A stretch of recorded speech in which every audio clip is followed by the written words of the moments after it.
What is up, YouTube, and welcome back to another episode of Oxygen Not Included, Season 3, The Lab. And apologies for the time I was away. I did go on holiday and then got ill after the holiday, so just recuperated. But everything should go back to normal from now. Videos daily, randomly, but specifically trying to concentrate on this game and RimWorld likely. Remember just to let me know if there are any other games you want to see. There is a game coming out, a farming game coming out, hopefully in the next couple of months I want to try out. And of course Universe Sim is largely played on this channel. They are making some updates again in the next month or two, so we'll jump in onto there when they happen. In the meantime, I am just sorting out a few bits and bobs. What we need to do here is finish off the shell, and that is the shell for the installation. There is a lot of warmth and a lot of cold around. Every time I play this game, I try to do better from the start. I am no expert, never said I was, but one thing is for sure, is to keep the temperatures out. It certainly will help you in the late game without having to do silly cooling systems like I did in the previous series. The best insulator actually is a vacuum, of course, so I will try and play that into this playthrough. An insulator as a vacuum, basically a vacuum is no gas at all, as you know. Now if you look at it on face value, the temperature is like negative 160, I think it is. It's like 0 Kelvin, or they're as close, damn it, as you can get anyway. So it shows us very cold, but it's actually not so. It's a vacuum, so it is space, and space is cold, but it doesn't allow the transfer of any heat or cold. So if you was to do an insulation tile and then a gap and then an insulation tile and you vacuumed out that gap, the heat would never transfer, and that's indefinite, from A to B. The tile was A to B. So that is what I'm going to try and do here. Now normally what I do is build a base and then I shell it with the insulation like we're doing here. I then try and build the farms and critter ranches and anything relating to processing the ores out of the way. Now what I'm going to try and do on this one is similar, but I'm going to make sure there is vacuums between them. Now you can't vacuum the room that you're actually doing, so if we was to use a smeltery, for example, or a refinery, and you made that room a vacuum, the machine would immediately just overheat and melt. You need to be able to take the heat away from the machines and items so that they don't get too hot. So putting things in vacuums is a bad idea, but if you have a room that has a sufficient amount of gas, and obviously transferring heat, the best is hydrogen, you then put the machine in that room. So a room filled with hydrogen with a refinery in it, that would take the heat away ASAP, and then you just need to cool that gas down. Then surround that room by insulation and a vacuum. I mean, you don't even need insulation really if you're using a vacuum, do you? But it just looks nicer, I think, just to show off that you've encased it in insulation.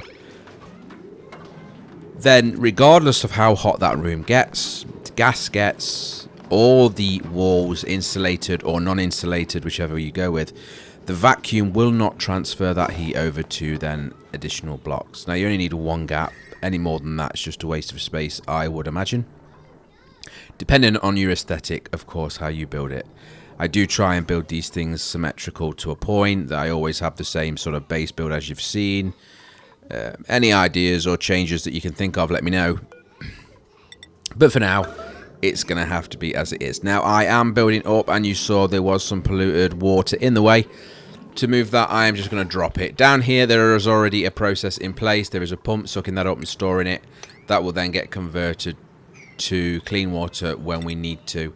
Obviously, we do need a little bit of this to grow reed fiber if we decide to go along that way, but I am going to concentrate mainly on farms, or ranchers and ranching, which are the critters, in this playthrough. So the reed fiber will more than likely come from the Drekos. Now I am going to go immediately into Drekos as soon as I can. Farming the Drekos, of course, gives you the ability to farm reed fiber from them. And then as you grow them up, they morph into the glossy Dracos, and that gives you plastic. So plastic and reed fiber from the Dracos is what I'm going to be trying to farm. There are mods in this. They are in the description as always, and of course the ranching, the farms that we will be doing. You can have significantly higher critters in a farm than you're used to on the base game. Base game being 5 or 6. I think 20 to 40 is what the mod allows. Now, it is very different, but to be honest, 5 in these giant 96 square rooms just seems a bit silly as well. So, you play it how you want to play it, right? And this is the way I'm playing it. Of course, we are going to need a lot of ranchers. Ranchers are farmers that are then... You start them off in farming, and it switches to ranching. And I am going to need quite a lot. But again, as I mentioned previously in this series and in many series before, I am going to make the duplicates have their specific roles. I am even going to have some tidiers and some storers that do that job all the time. Now, our base is pretty clean. We did clean it up a few episodes back. It was a while ago now, I'm sure. You can see there is a lot of hatches down there. Now, they're going to turn our irrelevant resources that we very rarely use, like sedimentary rock. Not sure if they do abyssalite or not, but the stones, the types of stones that you get a backlog of, many tons, they basically eat that and crap out coal. Coal is a very good resource for powering us up. And I need to make sure I don't run out of coal before I have another solution, whatever that solution is. I have no idea, actually. It will be whatever happens at the time that it happens. Thermal is good, though it is quite dangerous, because to have a decent thermal setup, you need a lot of them, and you really need to be down that where the lava is, because anything else would just lose its heat too fast. The thermal generators do rip out heat very quick. You can use them actually, and I might even try that out. Maybe we can try them inside our refineries. So that, and even in the incubator rooms where they get silly hot, that way the heat that is generated from melting down metals and hatching eggs will be turned into electricity. One thing is for certain, it should work. It won't be a power... what's the word I'm trying to look at? It won't be a provider that powers the base permanently, but it will be basically spare energy that is then doing us a favour. That guy's just blocked himself in. I do have a mod that says smarter building, but clearly the mod was bugged then. That is a lot of hatches. And a lot of hatch eggs. Now, the eggs will eventually hatch themselves there on the floor. It may take 30 or 40 cycles, but it will happen. If you put them in a chest, or a cupboard as it looks like, it's a weird shaped chest. It looks more like a cupboard to me. They will not incubate. They will just eventually turn into eggs and just hatch, giving you a raw egg and the shell. So leaving them on the floor is the better option. It certainly allows them to last longer while we figure out what we're actually doing. What we're actually doing at the minute is making this area bigger for the water, but it is in the way. That fossil you can see there with the lava and the abyssalite around it, that is going to be in my way for a very long time. If I ever get rid of it, I don't know. The best way to cool that down really is to... well, just drop all that water on it, actually. It'll make a crap ton of steam, but it will cool it down. But we're not going to do that because we need the water. And as soon as we can, we're going to get the water recycled as well. Now, what I'd like to do, actually, is use the storage facilities. So you can get the storage tanks where you, instead of having the massive water tanks that I usually go for, I'm actually going to try and use the storage buildings. So I'll have 1 or 2 or 5 or 10, whatever I need, basically, to store my liquids. The liquid will go immediately out of it, and it will then come back into it from a sieve from the polluted version, so that you won't actually see the liquids. They'll be stored. I'm hoping as well that means that when we get an issue where the water gets too warm and starts warming up the base, if I cool down that storage vessel, it will cool down all of the liquid in it, and therefore making our lives a lot easier. I do make the duplicants suffer quite a bit. You can see that. Just close your eyes and hope for the best. Get rid of or not get rid of, but build things in the chlorine. It is what we have to do. We can do gas masks, but annoyingly gas masks don't cover their eyes anyway. It only allows them to breathe. So unless you go full Atmo suit, which we ain't going there yet, that's too complex. And we need a much better storage or much better source of oxygen before we start throwing it into Atmo suits.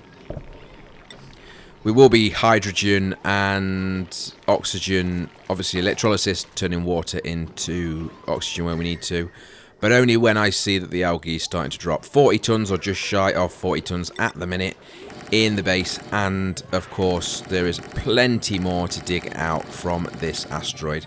The reason of this playthrough, as it's the lab, is not to necessarily go to multiple islands or asteroids. It is to use this one and this one alone. We will do some exploring, of course, because it's fun. But I actually still don't know where the surface is. Is it up, down, left or right? Because there are sideways buildings, as we've mentioned, and it's the first time I've done the lab. So we shall see. Obviously, comment in the comments if you know the answer to that and let me know so I can at least start prepping for where I'm supposed to be digging up to or from or sideways or whatever it may be. Reasonably confident that down is down, but I'm not going to guarantee it because I haven't actually uncovered it as of yet. This is going to be the first Dreco farm. Not the normal shape I do, but to be honest, the normal shape I do won't fit into this build without making it on the wonk. So I'm just going to throw together and see if I can make this work. Basically, 4 tiles high. 2 tiles at the top will be hydrogen. The bottom 2 tiles will be oxygen or carbon dioxide. Then using a gas sensor, a NOT gate, and a vent, I will then say that if there is no hydrogen in the top 2 tiles, then allow the hydrogen to be put into this room. As soon as there is hydrogen in them top 2 tiles, it will trigger, blocking the vent and stopping any more. And that means we should have the top 2 tiles as hydrogen and the bottom 2 tiles as what will be carbon dioxide in this room. Hydrogen is much lighter than both oxygen and carbon dioxide, so whichever way you do it, it'll always be on the ceiling for the Drecos to walk in. Now, I'm not convinced that the actual standard Drecos need it, but it's always a good way to get it set up as soon as we can get some free hydrogen from elsewhere. There's some random fish in there as well, because that's where all of the eggs are being stored, but I'm not interested in the fish. They can be turned into food. The shine bugs I am leaving, and hopefully going to try and get some food in there for them shortly, because we need the eggs for the sun bugs, which is basically, if you look after the shine bugs, you get the sun bugs or the sun bug eggs. They are used for the end game medicines. So jumping forward a little bit on the room, and you can see it's about finished now. Both ends have got a hydrogen automation thing in. It's very, very crude, but it will work. That is a drop-off point, and that will be for Drecos. There is a grooming station because you need to keep them happy, and then there is a shearing station to take off the coat. Now, again, Drecos at the start, it'll only be reed fibre, but reed fibre is important to get. It also saves us having to use our polluted water to grow reed fibre, and in turn means that we keep water for longer. Now, as long as we're not using that water for electrolysis, and we're just using it for well, not research, because that will go forever, but if it's going through the hygiene system, so toilet, showers, and sinks, yes, that is it, yes, it will be recycled and we'll get it back. So, better way of doing it. And the reason it's crude, and that is the hydrogen setup that you can see there in those corners, is because I'm just relying on the fact that I know that hydrogen will always be at the top. It is the lightest gas in the game, I believe. I think helium's in there, though, that will be lighter. Anyway, but it will be the lightest gas that you'll get randomly in a base like this, so it will always congregate to the top. When it reaches the top tiles, in the thing, it's fine. The second tiles, as it starts to get into that second tile, because it's building up, it will then hit those triggers, turning off the vents and stopping any more. The carbon dioxide will remain. Now, it's going to be a bit awkward for my duplicates because they're going to have to hold the breath. The critters don't care. The critters don't care about being in carbon dioxide, or the hydrogen actually, but the carbon dioxide, they survive in that too. So it needs power for the shearing station, but of course you can see we haven't actually got anything in there yet. We do need to get these millwoods plants growing because they will eat those. Also, turning off the auto harvest. We do not want our duplicants to harvest the crop and eat it ourselves. It is for the Drekos only. Drekos eating these will eventually start dropping glossy Dreco eggs, which will then start dropping plastic. And that is plastic without having to go through the very, very hot process of oil, petroleum, and then hot plastic that needs to be cooled. So for me, I think ranching's the better option. We'll see. Let me know your thoughts. Obviously, this is the first time I've done the farm this way round. Normally, I do it like an arboreal, vertical type one, where the top section is hydrogen and the bottom section isn't. But we'll see if this works. It should. There's no reason why it shouldn't. Drekos love climbing on the ceiling, so we'll go with it. We will need to move it out of the base ASAP because Drekos give off a lot of heat. The actual critters themselves give off heat. So that means that the room will slowly overheat, which will mean that the crops won't grow. So bottom right of the base, underneath the farms and the Drekos, you can see there we've actually got one in there that's just morphed into those tiles as they do. Get a few glitches every now and again. Oxygen's looking good for the base so far. But what I actually want to do here is capture some of this gas. Now the gas specifically I'm after is the hydrogen, which is pink, but there is a lot of chlorine here as well. Now getting rid of it all will help us in the future, but getting rid of it too quickly will make that power spine fail because the power spine is also in this same area, as you can see. If we run out of gas or have too little gas in there, the generators, or the transformers, sorry, will overheat.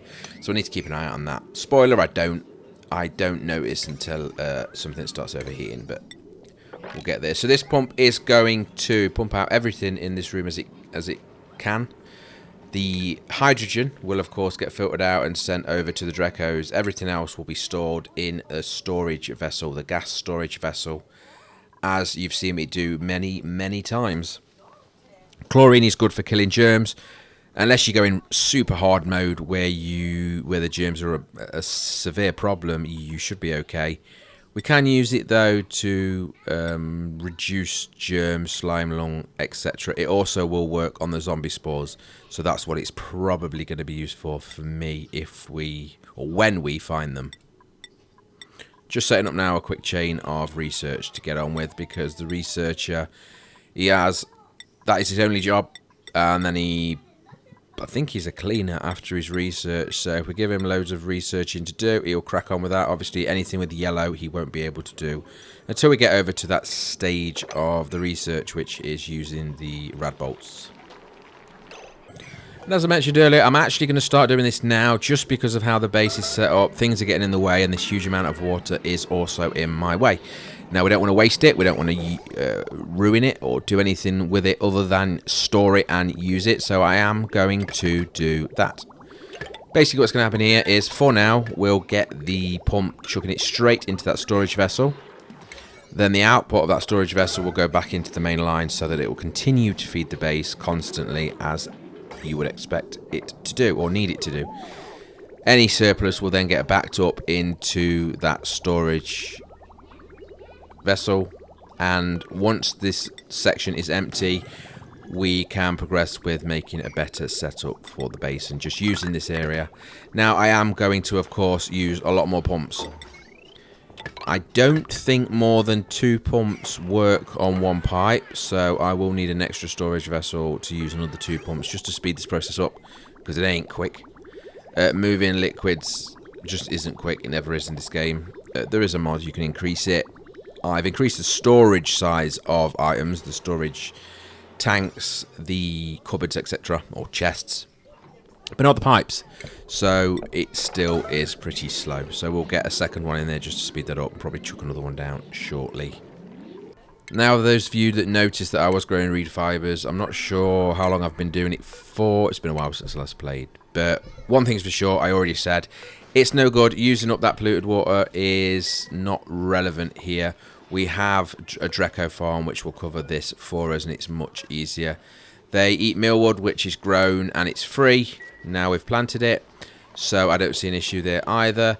This will also mean that we're not pushing that polluted water into our base through the planting and then heating up the base as well. So it's a win-win. I'll chuck all of those out, replace them for mealwood for now to keep us fed. It is crap food, but it is food nevertheless, and I don't want my guys to starve.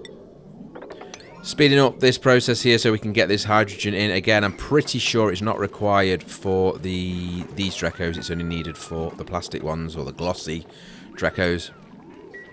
But I've just asked them to speed up building that so we can get some of these gases cleared out. Also, getting rid of this chlorine means we can do a lot more in these areas without the duplicants actually suffering. We are at time now, though, so I am going to end the episode here. So thank you very much for watching. Again, apologies for the delay. We are back to normal now, and I hope you have enjoyed this video. Drop me a like if you could. Let me know in the comments or any form of the social media that I use to let me know what I'm doing right and wrong and what you'd like to see in the future. Thank you again for watching. Take care. Goodbye.